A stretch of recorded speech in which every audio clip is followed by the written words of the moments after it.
Have you ever noticed that the harder you work, the further away your dreams feel?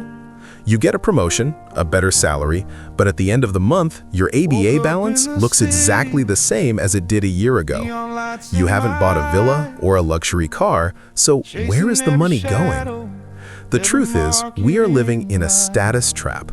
We are being bled dry by small things we think are normal, but are actually keeping us poor. Let's talk about the $5 habit. 10 years ago, coffee was something you grabbed at a market stall for a few thousand real. Today, it's a lifestyle.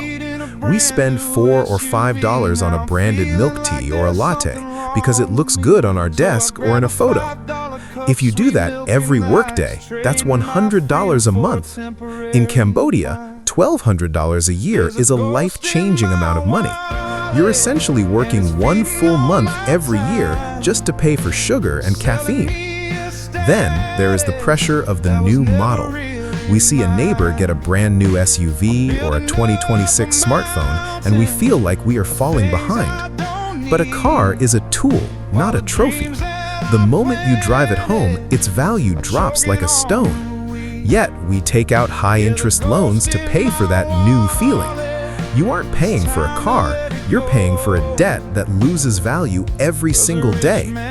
True wealth isn't what people see you driving, it's the land or the business you own that nobody sees. We've been convinced that a logo on a shirt makes us more respectable. We spend $200 on a brand name shirt because we want to look high class at a wedding or a meeting. But look at the truly wealthy people in our society, the ones who built empires. They don't care about the logo, they care about the quality. They spend money on things that earn money.